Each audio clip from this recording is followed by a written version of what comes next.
سلام قدرمنو لیدونکو او له ډنمارک څخه د افغان غږ د رادیو تلویزیون قدرمنو اوریدونکو او میډوالو یو مهم مطلب ته مو بیا هم اشاره کوله.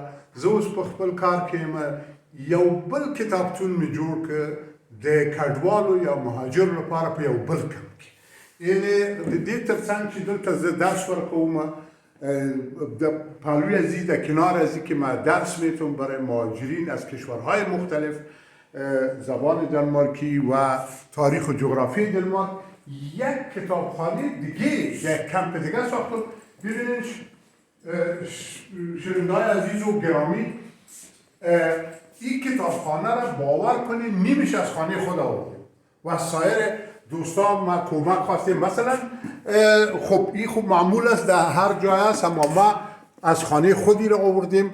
یعنی میبینین که قاموس زبان دنمارکی است. گوری در پختو دنمارکی قاموس او دغه سي مثلا دلته ډیر کتابونه دي. مثال په توګه تاسو وسو ګورئ دا وروستی مورچل د افغانستان یادښتونه مولا نصرالدین خو شعر داستان ټوکې څه چې دلته پیدا کېږي پریشان او ولولې یعنی هر هغه څه چې ما کور کې درلودل ما له ځان سره راوړي دي. مثلا 7 دامن گل مجموعه از اشعار است. همینطور در رابطه با تاریخ افغانستان، تاریخ منطقه ما ایران، پاکستان، هندوستان و ماورای نهر یا آمو. همچنان اینجا با زبانهای مختلف دیگر معلومات در رابطه با این که چگونه مثلا پروسس مهاجرت از چه قرار است، اولادا را در یک کمپ از مهاجرین چگونه نگاه کنیم، څنګه کولای شو چې دوی ته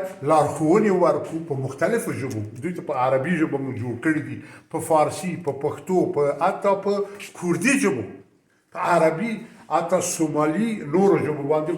دغه چې تاسو ګورئ مثلا دا د ماشومانو لپاره ګورئ کوچنی ډارن مارغه د ماشومانو کیسې دي.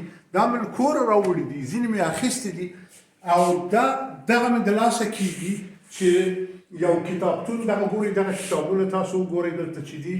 ببینید شنونده‌های عزیز و بیننده‌های عزیز این کتاب‌ها را یکی همتون ببینید که همه از این به دردخور است و خب خدمت دیگه چیزی نیست. خدمت عبارت از است که ما چگونه میتونیم یک مهاجر در جریان از اطلاعات قرار بدیم، مصروف باشد و یک مقدار غم و درد که از کشور خود داره. تنها افغانستان که نیست، همیل اوکراین در چی حال است؟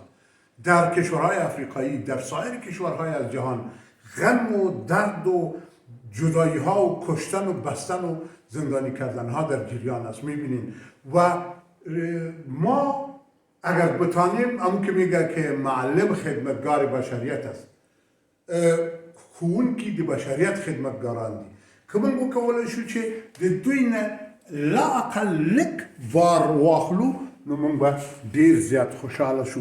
کور به ودان هیله ده تاسو هم چې چیرې کولی شئ له مهاجرو سره په مرسته کې دریغ ونه کوئ. هر څوک چې هر څه کولی شي کیدلی شي چې په دغه برخه کې سهم واخلي و او په دې لوی خیریه کار کې داسې سهم واخلي چې هم به خدای تعالی راضي، هم به د خدای تعالی مخلوق ته زموږ ګټه رسېږي.